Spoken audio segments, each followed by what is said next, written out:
예, 지난주에 이어서 누가복음 15장에서 21절 말씀입니다. 탕자의 회개 부분입니다.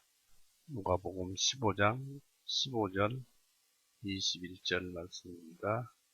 같이 읽어보시겠습니다. 읽습니다. 그가 나가서 그 나라의 백성 중 한 사람에게 더부살이를 하게 되었더니 그 사람이 그를 자기의 들판으로 보내어 돼지를 치게 하였더라. 그가 돼지들이 먹는 고시 껍질들로 그의 배를 채우고자 하였으나 그에게 주는 사람이 아무도 없더라. 그때에 그가 정신을 차리고 말하기를 내 아버지에게는 양식이 풍족한 품꾼들이 얼마나 많은가.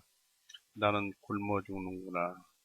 내가 일어나서 내 아버지께로 가서 아버지에게 말하기를 아버지, 내가 하늘을 대적하여 아버지 눈앞에 죄를 지었사오니 더 이상 아버지의 아들이라 불리울 자격이 없나이다.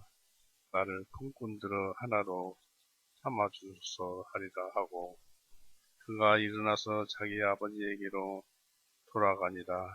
그러나 그가 아직도 멀리 있을 때 그의 아버지가 그를 보고 불쌍히 여겨 달려가 그의 목을 껴안고 입을 맞추었더라. 그 아들이 아버지에게 말하기를 아버지, 내가 하늘을 대적하여 아버지의 눈앞에 죄를 지었사오니 더 이상 아버지의 아들이라 불리울 자격이 없나이다 하나.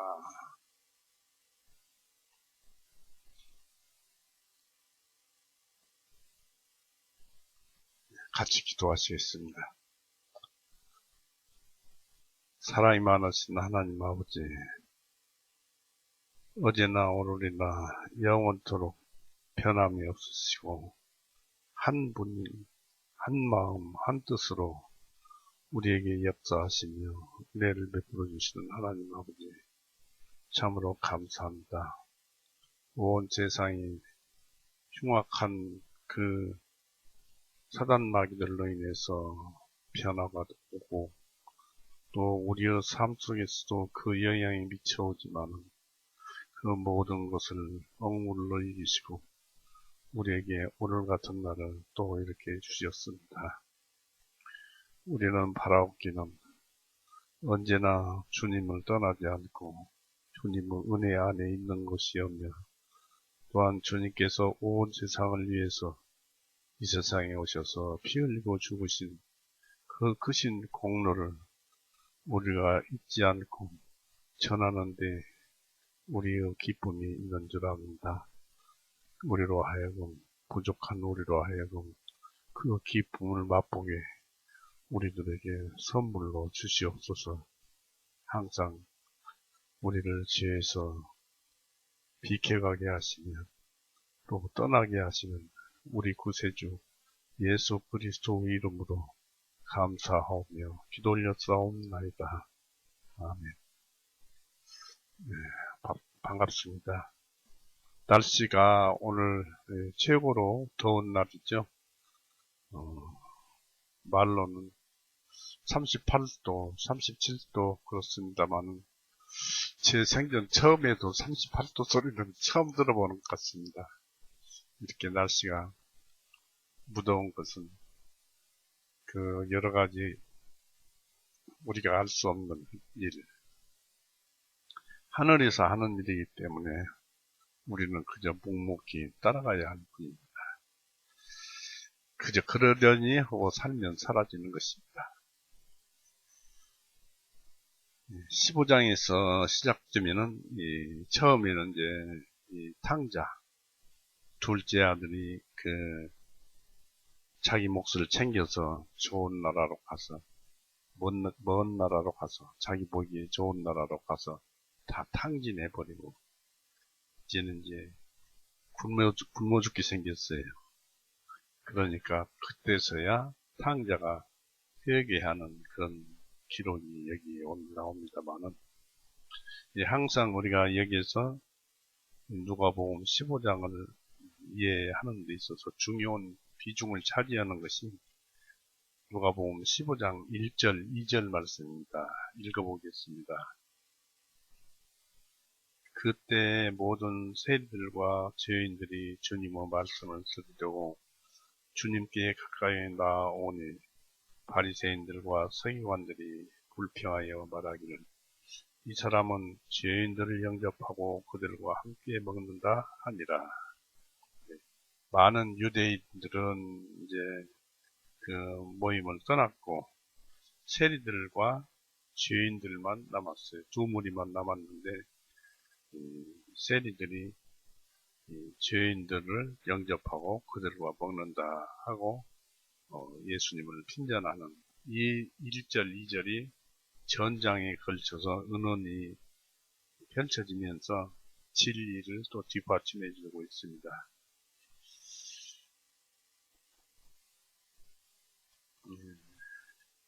죄를 짓고 마귀의 짓을 하고 마귀가 시키는 대로 해서 목숨을 부지하고 몫을 받기 위해서 늘 마귀에게 의지하는 자는 죄의 종입니다. 죄의 종이라는 것은 죄 자체의 종이라는 얘기입니다. 죄의 종이니까 죄만 짓는 것이죠. 요한복음 8장 34절 보십시오.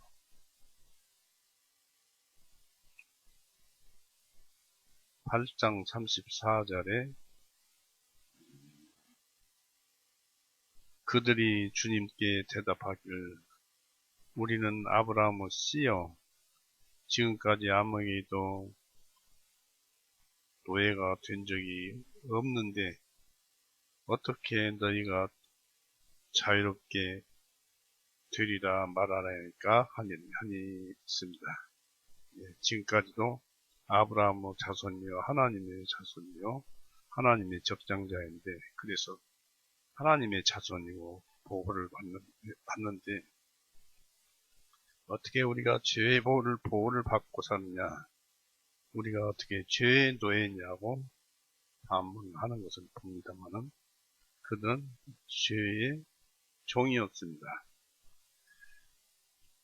34절에 예수님께서 그들에게 대답하시기를 진실로 진실로 내가 너희에게 말하노니 누구든지 죄를 짓는 자는 죄의 종이니라. 우리가 누구든지 죄를 짓게 되면은 죄의 종이 되었기 때문에 죄를 짓는다는 것입니다. 또 44절 한번 보십시오. 옆에 너희는 너희 아버지 마귀에게서 나와서 너희 아버지의 욕망들을 너희가 행하고자 하는도다. 그는 처음부터 살인자요 그 속에 진리가 없으므로 진리 안에 거하지 못함입니다.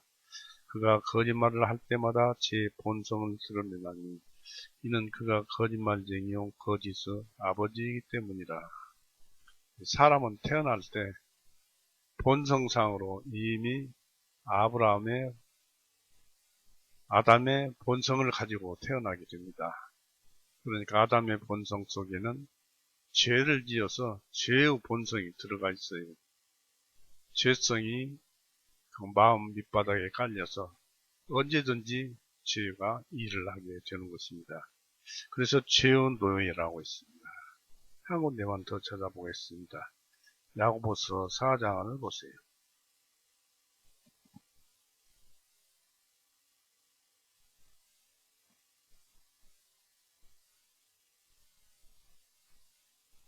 야고보서 4장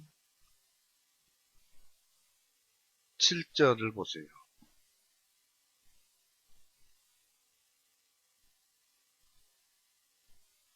그러므로 형제들아 주님께서 오실 때까지 인내하라. 보라 농부는 땅에 귀한 열매를 버리고 이른 비와 늦은 비를 받을 때까지 오랫동안 5장 7절 읽었군요. 4장 7절입니다. 4장 7절 그러므로 너희는 너희 자신을 낮추어 하나님께 복종하라. 마귀를 대적하라. 그리하면 그가 너희로부터 도망치리라 했습니다. 이것이 유일하게 귀신을 내쫓는 방법입니다. 마귀를 내쫓는 방법은 7절 말씀대로 너희는 너희 자신을 낮추어서 하나님에게 복종하며 마귀를 대적하라. 말씀에 복종하며 순종하며 마귀를 대적하라 했습니다. 죄 같은 것이 닥쳐오면 대적하라 이것입니다. 그러면 그가 너희로부터 도망치리라. 그렇지 아니하면 그것의 종이 된다는 것입니다. 이 죄의 본체는 마귀의 성품입니다. 그러므로 우리 자신은 우리 자아와 함께 공동으로 죄를 짓습니다. 내가 죄를 짓는 것 같아도 죄와 함께 죄를 짓는 것이고, 내가 말씀이 없이 믿음이 없이 즐거워하고 기뻐하는 것은 죄와 함께 즐거워하고 기뻐한다는 것입니다. 무서운 일입니다. 이렇게 해서 우리는 죄를 짓면은 우리 자아와 함께 공동으로 죄를 짓습니다. 이로 보아서 죄를 즐기는 사람은 마귀와 함께 마귀의 즐거움에 동참합니다. 여러분이 세상 일로 즐거워할 때 마귀와 하나 되어서 손잡고 즐거워한다는 것을 알아야 합니다. 지난주에 이어서 우리가 이제 창자의 얘기에서 죄악된 상태는 끊임없이 마귀와 손잡고 같은 성격, 같은 성질로 불만족스러워하는 상태입니다.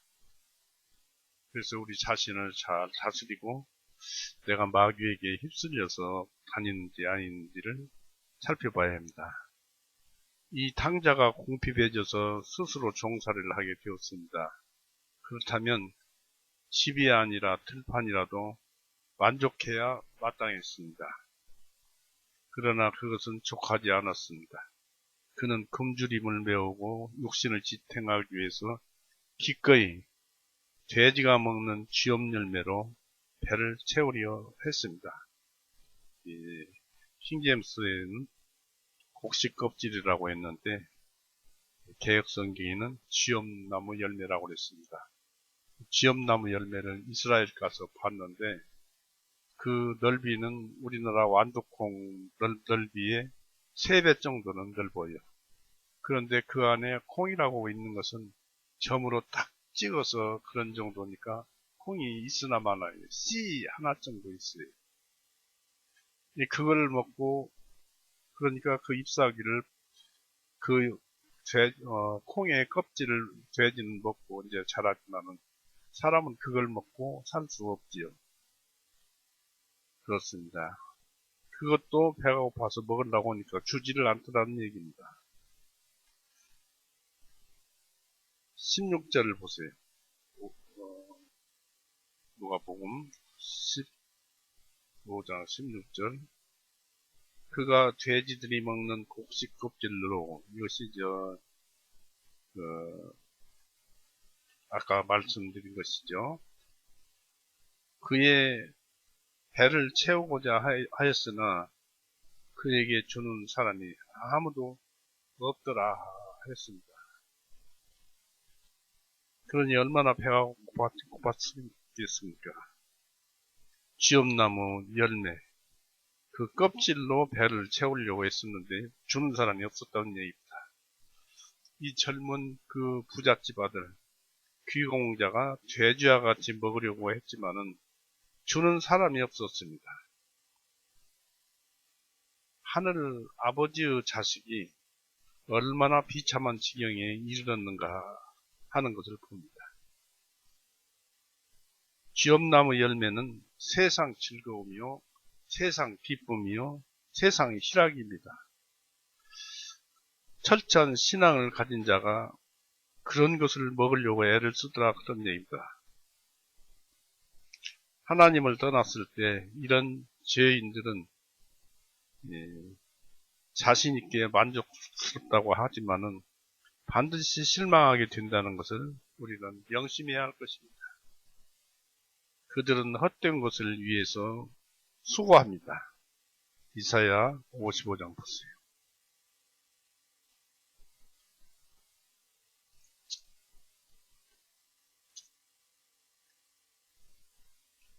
55장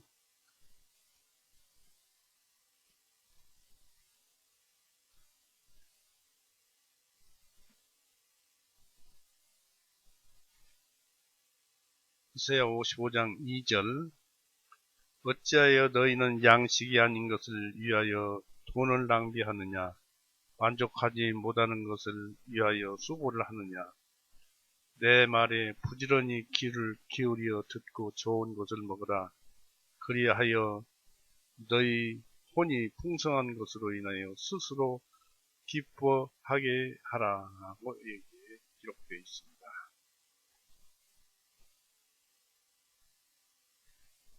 그들 죄악의 걸림돌은 능히 그 심령을 족하게 하거나 그 창자를 채우지 못합니다. 에스겔서 17장 14절에도 기록되어 있습니다만 이 쥐업 열매는 돼지 먹이지 사람이 먹는 것이 아닙니다. 즉 세상 부귀와 욕심의 즐거움은 돼지 먹이예요. 돼지 먹이로서 몸은 유하지만은 고귀한 영혼에게는 아무 소용이 없다는 것입니다. 그것들은 사람의 본성에 맞지 않고 그 바라는 것들도 채우지 못하고 그 요구에도 응하지 못합니다. 그것들을 원하는 자는 바람을 먹으며 호세아 12장 1절에 기록되어 있는데 바람을 먹으며 죄를 먹고 살게 된다는 이사야 44장 20절대로 이루어지게 됩니다. 쥐업나무 열매가 이 표현의 제기입니다. 죄악의 상태란 다른 어떤 피조물에게서도 구원함을 바랄 수 없는 상태입니다. 하나님, 예수님이 누가 구원을 주십니까? 이 탕자는 일해서 먹고 살 수 없게 되자 구걸 행각이 나섰습니다. 그러나 그에게 주는 사람이 아무도 없더라고 했습니다. 15절을 보세요. 그가 나가서 그 나라의 백성 중 한 사람에게 더부살을 하게 되었더니 그 사람이 그들 자기의 들판으로 보내어 돼지를 치게 하였더라 했습니다. 이제 돼지를 치게 하기 전에 먹을 것을 구했던 것입니다. 이 비유를 적용해 보면 하나님을 떠난 사람은 어떤 피조물에게도 도움을 입을 수 없음을 고시합니다. 사실입니다. 하나님을 떠나서 어떤 일을 이루어 보려고 하면 반드시 실패만 있을 뿐이지 하나님의 말씀과 함께 동행하지 않으면 얻을 것이 없어요. 고통스러운 난안만 걸릴 뿐입니다. 여기서 하나님이 주시는 것과 자신이 찾는 것의 차이점을 깨달아야 합니다. 그때의 우리는 세상과 육신에 여칩니다. 그런 것들은 우리가 좋아하는 우상들입니다. 그러나 우리 자신이 찾는 것들은 육신에게는 달콤하지만 영혼에게는 독을 먹으며 해를 끼칩니다. 만약 여러분이 하나님의 돌보심을 거절한다면 하나님이 돌봐주고 계세요.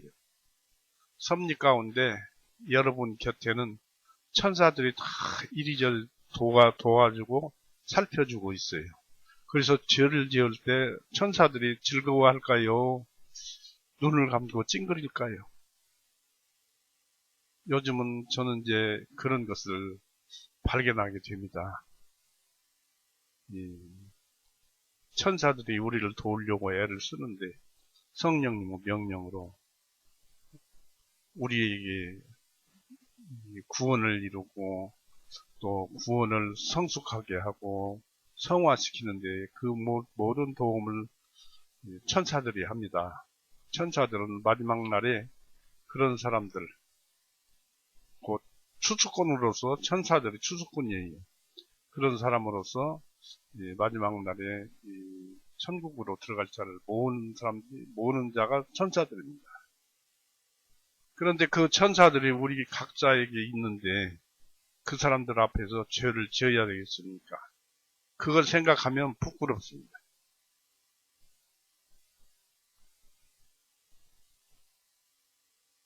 그래서 하나님의 돌보심을 거절한다면 세상 어떤 피조물이 우리를 도울 수 있겠습니까? 일거수일투족을 은혜롭게도 눈 감아주시고 허락하시는 분은 하나님 아버지뿐이십니다. 죄악된 상태란 하나님의 선하심에서 벗어난 죽음의 상태입니다. 탕자, 곧 그 둘째 아들은 죽었습니다. 24절 32절 보십시오. 15장. 이는 내 아들이 죽었다가 다시 살아났으며 했죠. 죽었다고 그랬죠. 32절에도 너희 이 동생은 죽었다가 다시 살아났으며, 그러니까 죄에 대해서 완전히 푹 빠진 사람은 죽은 자예요.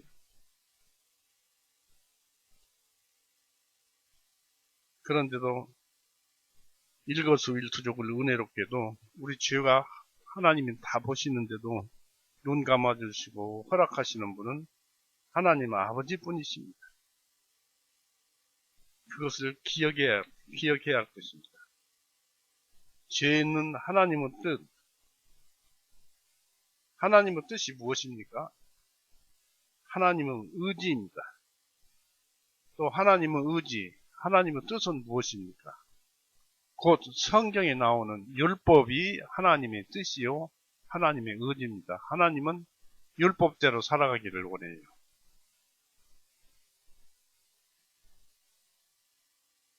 그렇다고 해서 우리가 다 율법을 지키는 것은 아닙니다.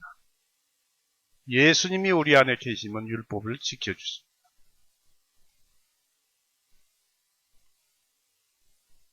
그래서 율법 아래에서 하나님의 뜻 아래에서 정죄를 받은 그것만이 아니라 실제로 죄와 허물로 영적인 삶이 결여진 채 죽어있는, 즉 본성이 죄덩어리가 되어버린 상태에 있는 것입니다.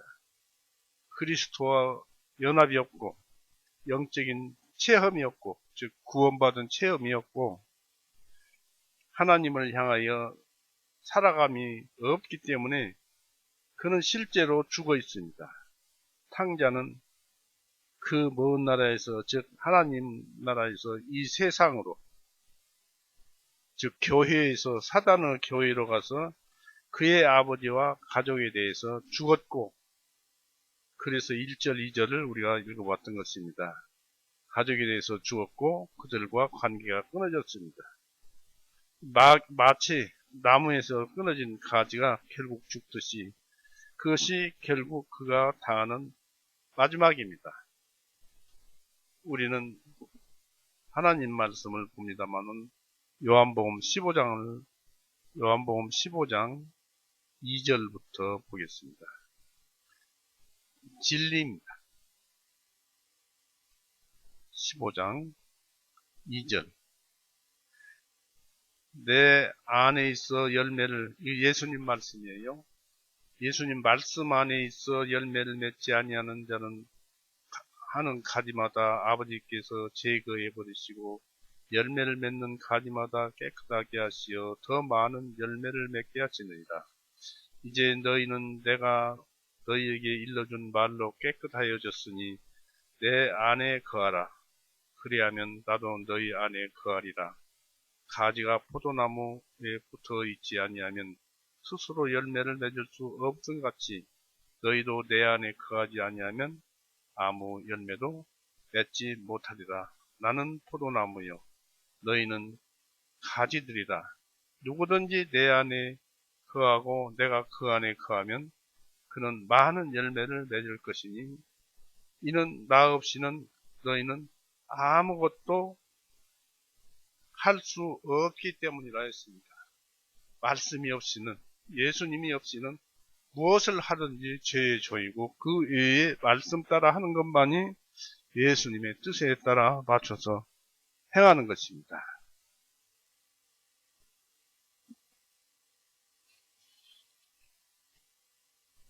그렇습니다. 이 죄악된 상태란 잃어버려진 상태입니다. 이 아들은 잃어버려졌습니다. 즉 선한 모든 것에 대해서, 모든 덕과 명예에 대해서, 그 아버지 집에 대해서 또 그 아들, 그 자신에 대해서도 잃어버려진 자입니다. 그래서 잃어버린 그것들이 그를 즐겨하지 않습니다.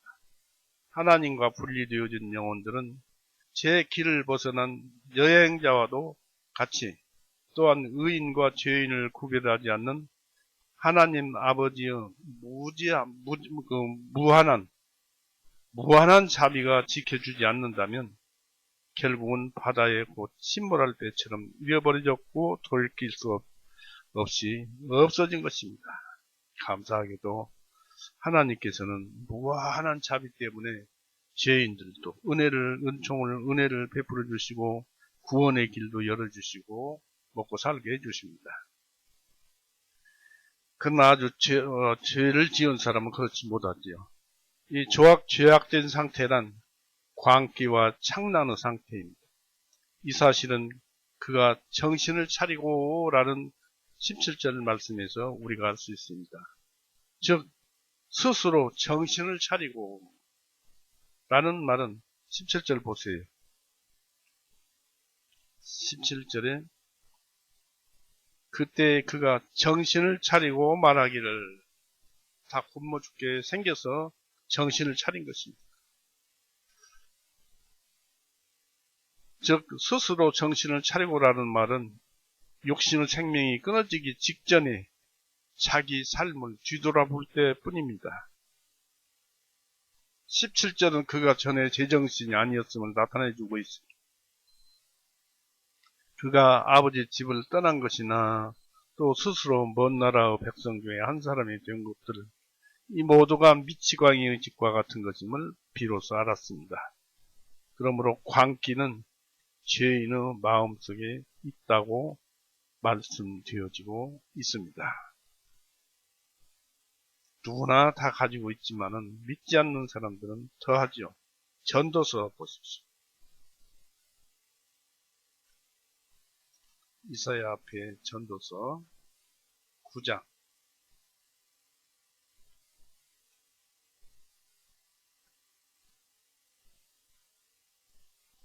전도서 9장 3절 보시면 해 아래 행한 모든 일들 가운데 이것이 악이니 곧 모든 사람에게 한 가지 일이 있다는 것이며 참으로 사람들의 아들들의 마음이 악으로 가득 찼으며 그들이 살아있는 동안에 미친 마음을 품다가 후에는 죽은 자들에게 하는도다.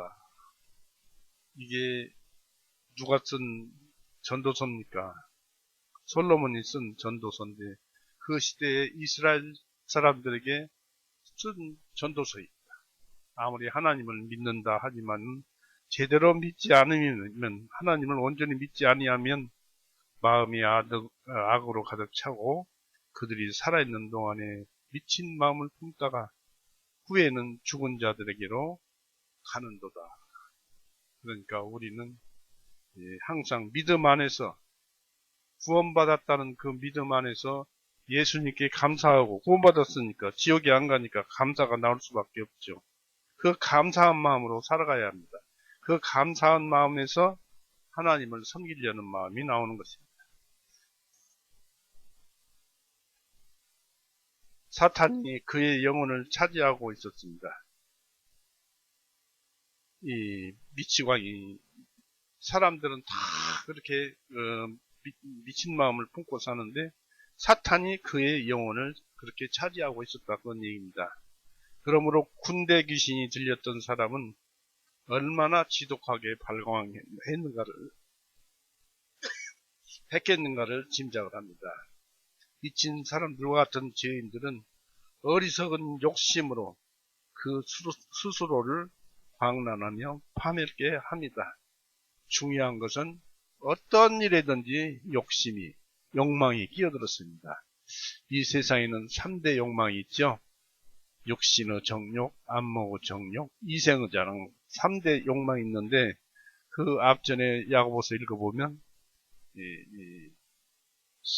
사람이 자기 자신의 욕심에 이끌려 유혹을 받을 때에 했습니다. 그러니까 자기 자신의 욕심에 이끌려 이 사람은 구원을 받았든지 안 받았든지 자기 자신 속에 욕심이라는 죄성이 있다는 것입니다. 그 죄성에 이끌려 자기가 유혹을 받는 거예요. 자기 마음으로 인해서 자기의 그 악한 본성으로 인해서 자기가 유혹을 받는 거예요.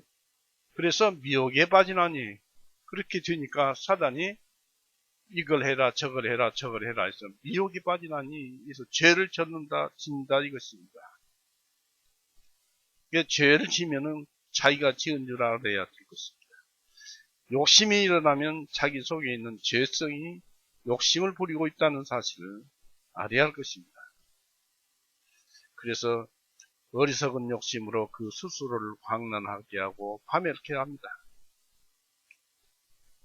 여기서 우리는 탕자가 방탕으로부터 돌이키는 것, 즉 아버지께로 참여하며 돌아오는 것을 보게 되는데 그는 가장 절박한 위기에 몰렸을 때야 비로소 집으로 돌아오는 것이 얼마나 이로운가, 나에게 이로운 것을 생각해냈습니다. 집에 돌아오는 일은 오늘날은 성경 말씀만이 줄 수 있습니다. 특별하게는 무한한 자비가 역사하기도 합니다. 하나님의 무한한 자비가 역사하기도 합니다. 그러므로 깊이 생각해보자 이것입니다. 왜냐하면 최악의 상태에도 절망할 필요는 없습니다. 그래서 성경은 그것을 써놨어요. 에스겔서 16장을 보세요.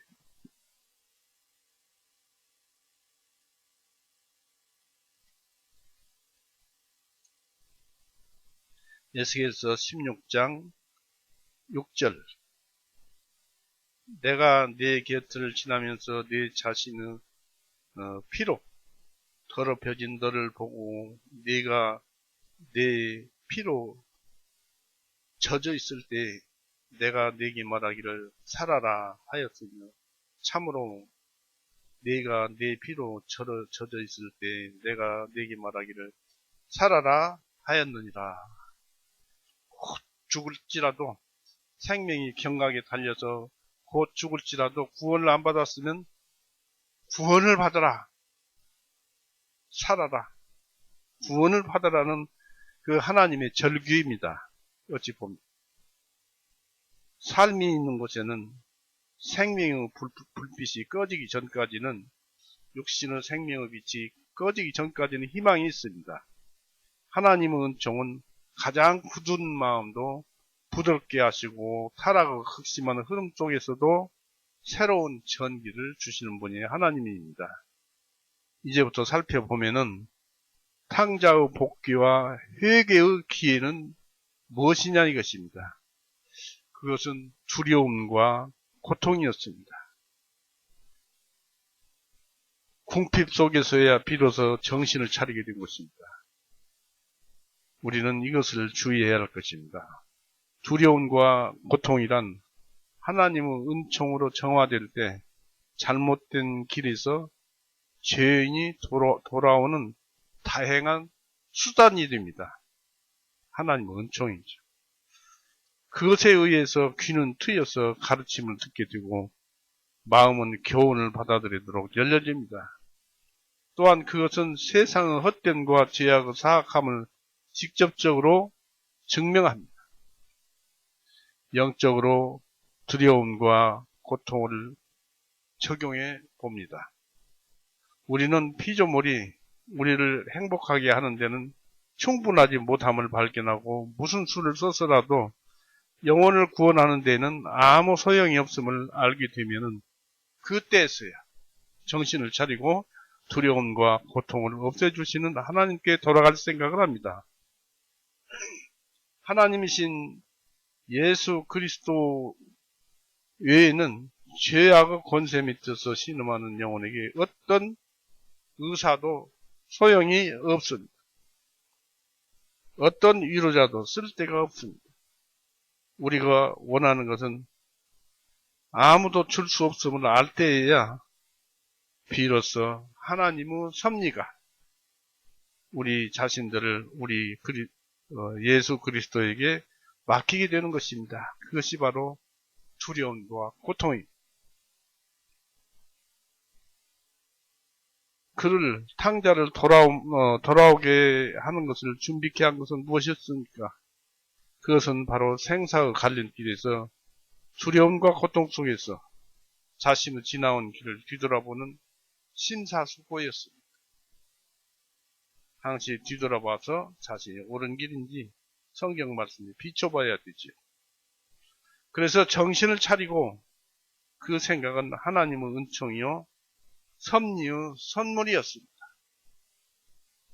그동안에 천사들이 얼마나 그를 깨우치게 하려고 노력을 했습니까마는 그들은 하나의 섭리만 할 뿐이지 그 마음을 깨우치기에는 성령님이었죠.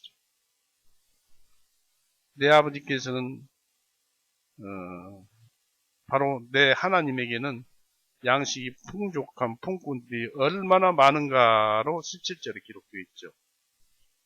물론 이 속에는 생의 소망이 있었습니다. 생을 포기하면 끝입니다. 생의 소망은 피투서령이라도 사더라. 회심의 첫걸음입니다. 그가 헤아리고 떠났습니다.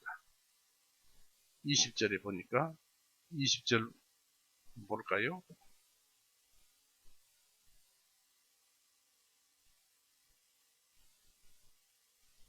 그가 일어나서 자기 아버지에게로 돌아가니라고 했습니다.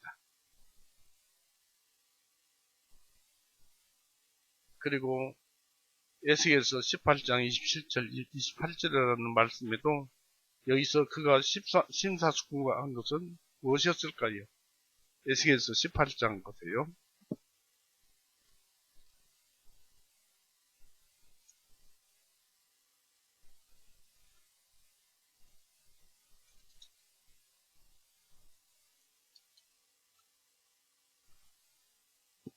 (27절) 보세요. 또 사악한 자가 자기가 범한 그 사악함으로부터 돌이켜서 합법적이고 옳게 행할 때 그는 자기 혼을 구원하여 살게 하리라. 왜냐하면 그가 깊이 살피고 자기가 범한 그의 모든 허물들로부터 돌이키기에 그가 반드시 살리니 그는 죽지 아니하리라고 했습니다. 돌이키면 사는 것입니다. 회개하면 살피는 거죠. 우리 회개를 좀 알아봐야 할 필요가 있는데, 이 일반 교회에서는 회개가 이렇게 믿는 것으로 이렇게 생각을 하는데, 회개는 한문 그대로 풀어보면은 뉘우칠 회, 참여할 회, 개자는 고칠 개자입니다. 뉘우치고 고치고 그 다음에 예수님께 돌아와야지. 예수님께 돌아오지 않고 고치기까지만 하면은 구원이 아니에요. 그러나 이제 통상적으로 우리가 성경을 읽을 때는 성경의 뉘앙스는 돌아오는 것까지를 회개로 표현하는 수가 많이 있습니다. 자, 그 바닥부터 봅니다. 이 탕자의 바닥부터 보면은 나는 굶어 죽는구나 합니다. 나는 굶어 죽는구나. 이 말은 당장 죽는다는 것이 아니라 여기서 지체하면 굶어 죽는구나. 곧 이곳에는 구원을 바랄 길이 전혀 없게 되었으니 나는 굶어 죽는구나 입니다. 죄인들이 죄에 매달려 살다가 죽게 되어서야 비로소 하나님을 찾으며 그리스도를 섬기려 돌아오게 됩니다. 이런 돌이킴은 주님께서 받아주십니다. 그러므로 숨지기 전까지 복음을 들어야 할 것입니다. 그리고 말씀에 하나님께 아버지에게 돌아가기만 한다면, 하나님을 찾으며 생을 포기하지 않는다면 내 아버지에게는 양식이 풍족한 품꾼이 얼마나 많은가, 구원시켜주는 그 말씀들이 얼마나 많습니까? 규절들이. 나는 굶어 죽는구나 했습니다. 모든 생물은 자기 보존의 법칙에 따라 죽지 않으려는 본능이 있습니다. 다만 강하거나 약할 뿐이지만 이상하게도 사람들은 끝까지 죽음을 두려워합니다. 그래서 세상에 죽음을 두려워하지 않는 사람은 아무도 없습니다. 그러나 하나님의 믿음을 가진 자는 이런 죽음에서 해방이 되었습니다. 로마서 8장을 보십시오.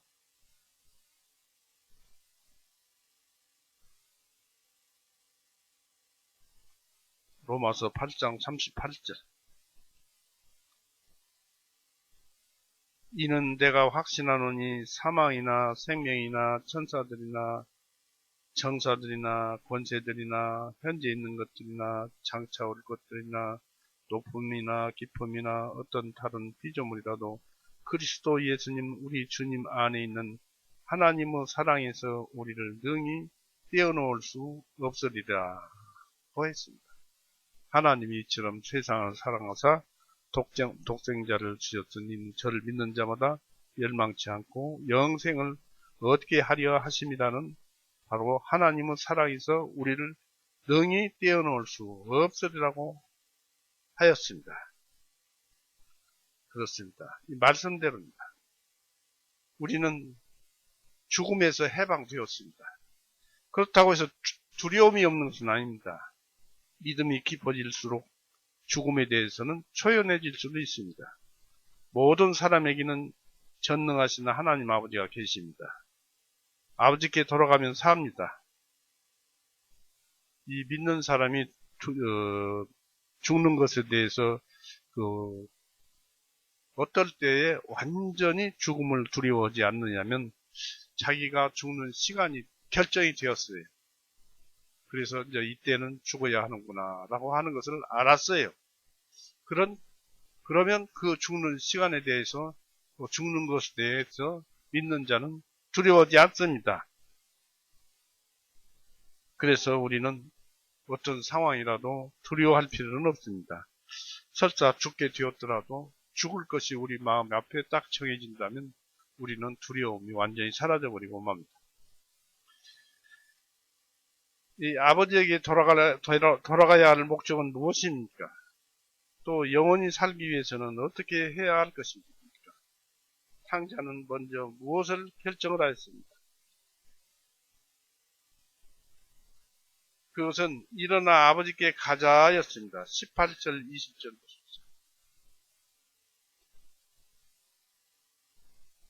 누가복음 15장 18절. 내가 일어나서 내 아버지께로 가서 아버지에게 말하기를 아버지 내가 하늘을 대적하여 아버지 눈앞에서 죄를 지었사오니 했습니다. 20절 보십시오. 그가 일어나서 자기의 아버지에게로 돌아가니라. 그러나 그가 아직도 멀리 있을 때 아버지가 그를 보고 불쌍히 여기 달려가 그의 목을 꿰안고 입을 맞추었더라.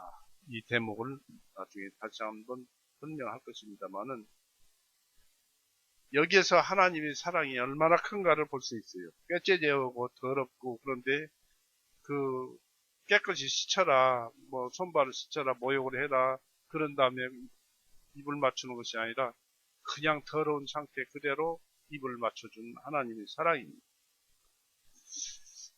그래서 아버지 생각이 이 솟구치자 이 탕자는 즉시로 일어나서 가려 했습니다.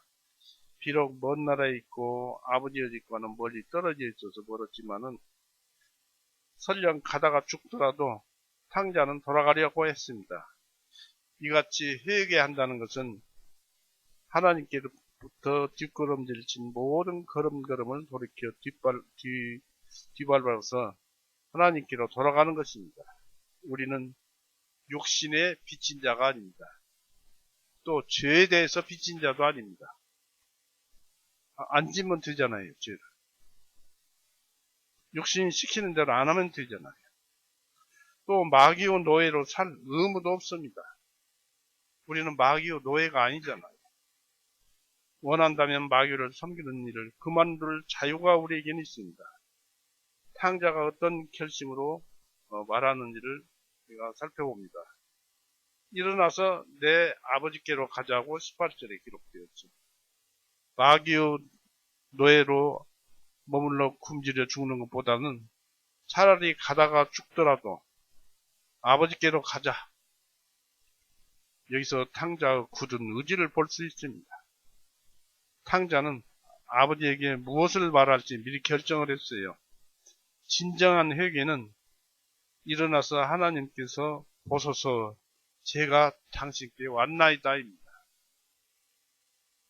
그러나 무슨 말을 덧붙여야 할 것인가 라는 것이 문제이죠. 이 중요한 오늘 말씀을 드릴 텐데요. 언어란, 말이란 생각과 마음을 담아 전하는 그릇입니다. 이 성경 말씀은 하나님의 마음과 생각을 담아서 우리에게 전하려는 그릇이에요. 그릇. 성경은 그릇이에요. 그런데 이 하나님 말씀은 언제나 어제나 오늘이나 항상 동일합니다. 히브리서 12장 한번 볼까요?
제가 12장은 12장인데 어디에 있는지 잘 못 찾았습니다만 하나님은 어제나 오늘이나 동일하다고 그랬습니다.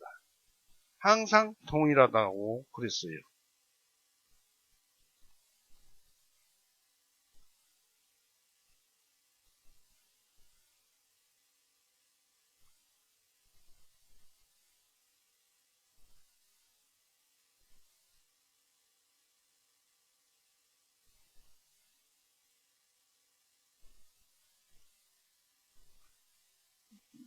그렇다 치고요. 그런 말씀이 있다는 것을 아시고 어제나 오늘이나 동일한 말씀, 동일하다고 하셨습니다.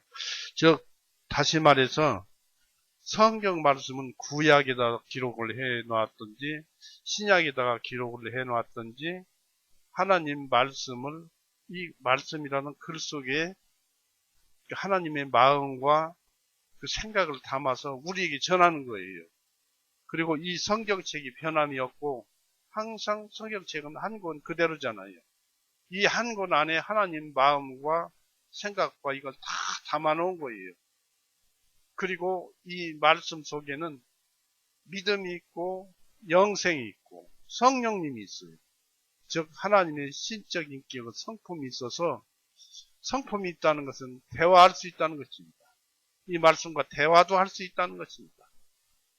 때문에 이 말씀을 우리가 귀히 보고 없이 여겨서는 안 됩니다. 그래서 우리가 아까도 말씀을 드렸지만 언어라는 것은 생각과 마음을 담아 전하는 그릇이다 이것입니다. 잘 외워두십시오. 그래서 우리는 말할 때 조리 있게 잘 생각을 해야 합니다. 하나님께 우리를 말씀드릴 때 그 이유를 정리하고 조리 있게 얘기하기 위해서 말하기 전에 깊이 생각하는 것이 좋습니다. 우리는 언어의 자유가 있지만은 최상으로 사용하고 남용하지 않기 위해서 신중히 생각해서 말해야 합니다. 탕자가 무엇을 말하려고 했는지를 살펴봅니다. 탕자는 자신의 잘못과 어리석음을 진심으로 고백하려고 결정하였습니다. 즉 저는 죄를 지었습니다. 라고 말하려 했습니다. 이것을 명심해야 합니다. 우리는 모두 죄를 지은 까닭에 죄 지었음을 고백하는 것은 마땅하고 적합합니다. 구원받았는데, 죄에서 용서받았는데, 해방받았는데 무슨 또 죄를 지었다고 합니까? 사람이 살면서 살아가다 보면은 이 세상의 그 수많은 흙탕물 속에서 우리가 그 흙탕물에 끼얹음을 받을 수가 있어요. 그렇기 때문에 우리는 그 세상에서 묻어오는 때를 항상 씻어야 합니다. 우리가 그런 것이 있었죠. 요한복음 15장을 보세요.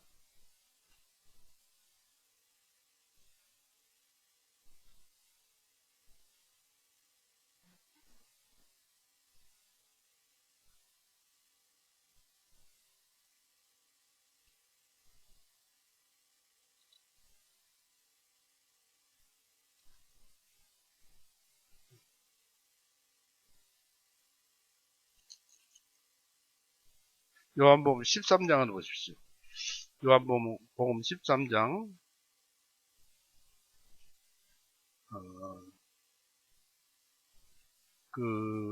어느 때의 말씀이냐면 예수님께서 제자들을 전부 모아놓고 발을 전부 씻겨준 적이 있습니다.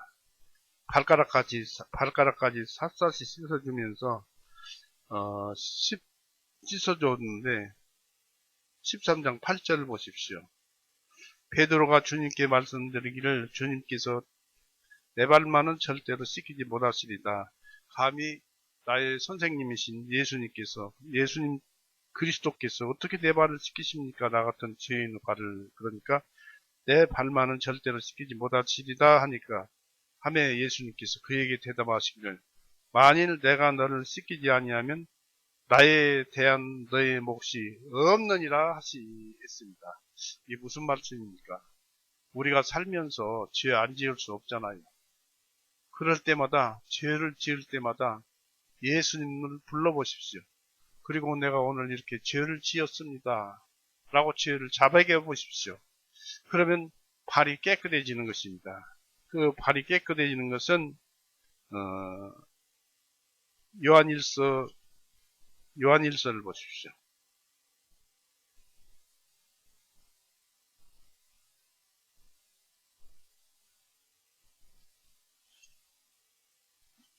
요한일서 2장 1절 2절 보세요. 요한일서 1장 2절 나의 어린 자녀들아 내가 이것을 너희에게 쓰는 것은 너희로 하여금 죄를 짓지 아니하게 하려 함이니라. 구원받은 성도들에게 하는 말이에요. 생활 속에서 묻어온 죄라고 했습니다. 그런 죄를 짓지 아니하게 하려 함이라. 만일 누가 죄를 지어도 우리에게 아버지와 함께 하시는 변호인, 중보자가 계시는데 그 변호인이 예수님이 계시니 곧 의로우신 분 예수 그리스도시니다. 그분은 우리의 죄들을 위한 화해 예물이시니 우리뿐만 아니요 온 세상의 죄들도 위하십니다. 온 세상의 죄들, 속죄뿐만 아니라 우리가 세상을 살다가 보면 죄를 지으면은 그 죄를 우리가 생각을 하고 하나님께 자백을 하세요. 예수님께 자백을 하세요. 그러면 되는 거예요. 1장을 보세요.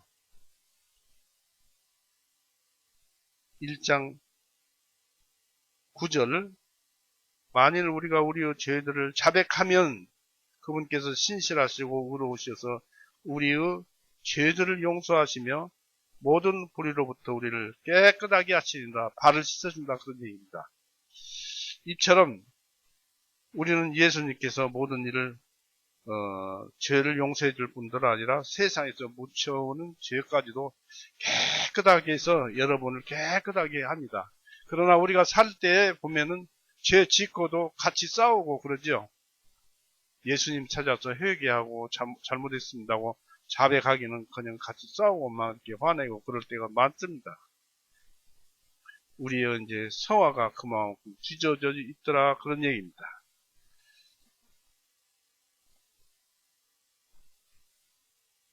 그래서 이 탕자는 둘째 아들은 그랬습니다. 이 죄를 자백했어요. 평안과 용서 필요한 조건으로서 요구되고 주장되는 이 죄. 만약에 죄가 없다고 탄원한다면 우리는 스스로 성경의 그 계약 앞에서 시험받을 것이고 분명히 정죄당할 것입니다. 그러나 죄 있다고 후회하며 참회하고 순종하는 진심 어린 그 마음으로 고백을 한다면 죄를 고백하는 그런 자들에게 용서를 베푸는 은총을 맛보게 될 것입니다. 죄 지은 것에 대한 중보를 탕자는 받고자 하였습니다. 즉 죄를 변명하여 벌을 경감시키려고 하기는커녕 그 죄에 대해서 스스로 무거운 부담을 지으려 했습니다. 그러기에 그는 내가 하늘을 대적하여 아버지 눈앞에 죄를 지었사오니 라고 18절에 그렇게 마음먹었습니다. 그렇게 해야겠다 하고 육신의 부모님께 여기서 보니까 육신의 부모님께 불충성하는 자들은 지금 말한 것을 생각해 봐야 할 필요가 있습니다. 즉 그들은 하늘과 아버지 앞에 죄를 짓고 있는 것입니다. 세상에 있는 부모들에게 죄를 지으면 하나님에게도 죄를 짓는 것입니다. 부모들에 대한 잘못은 하나님께 대한 잘못입니다. 즉 부모에 대한 죄는 대단히 큰 죄로서 우리가 치를 대가는 치명적이라는 사실을 우리는 명심해야 할 것입니다. 왜냐하면 하나님의 뜻을 어겼기 때문에 그렇습니다. 출애굽기 20장 보십시오.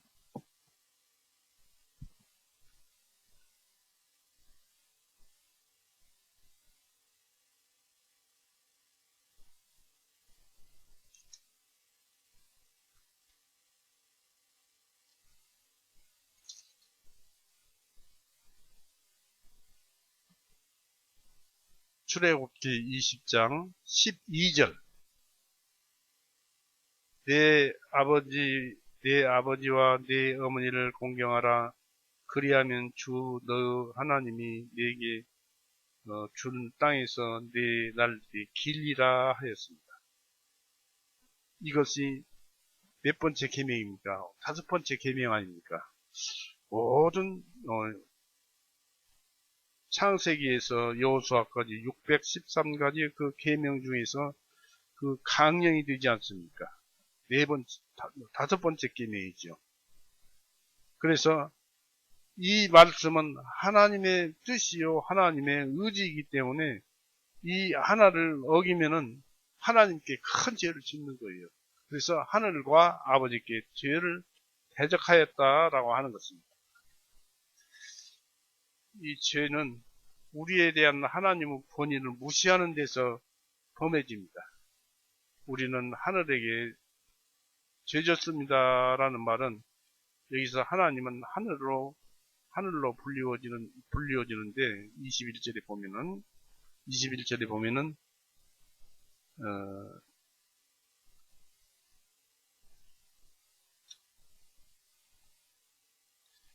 그 아들이 아버지께 말하기를 아버지여 내가 하늘을 대적하여 아버지 눈앞에 죄를 지었사오니 라고 기록되어 있습니다.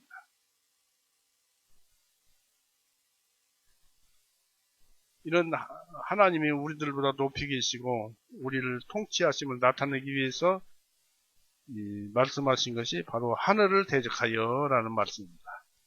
하늘에게 죄졌습니다. 그렇습니다. 이 하나님이 우리들보다 높이 계시고 우리를 통치하심을 나타내기 위함입니다. 죄의 나쁜 점은 그것이 높은 곳을 겨냥한다는 것입니다. 그러기에 죄는 하늘에 대해서 짓는 것입니다.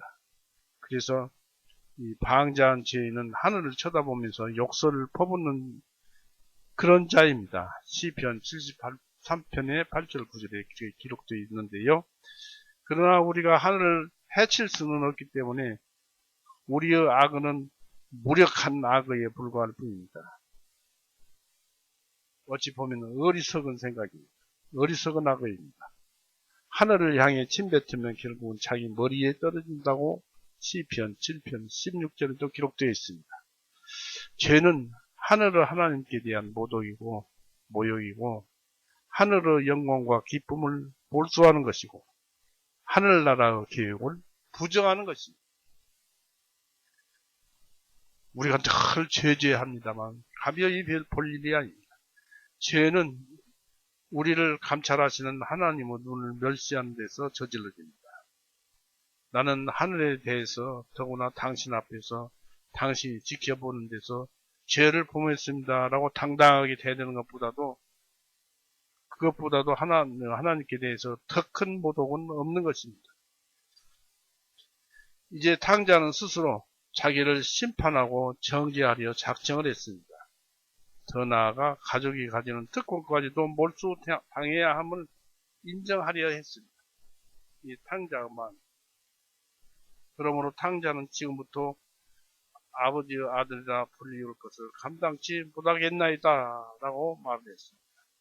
그렇다고 그가 부정한지를 부정하는 것은 아니고 아버지가 그것을 부정할지라도 또한 대문을 타다 걸어도 탕자는 옳은 것이라고 인정을 하였습니다. 탕자는 자기 요구대로 자기 몫을 받았고 몫을 나눌 때 형은 두 목, 자기는 한 목을 받았잖아요. 더 이상 기대할 것이 없다는 죄인은 자신의 하나님의 은총을 받을 가치가 전혀 없음을 인정하고 그분 앞에서 겸비하고 겸손하게 자기를 낮추고 하는 것이 합당하다는 것을 명심을 해야 합니다. 그럼에도 불구하고 그 가정에서 가장 천한 일자리도 주실 것을 허락해 주실 것을 간청하려 했습니다. 아버지 집에서 모순보다 더 못한 그런 직장도 좋다는 것입니다.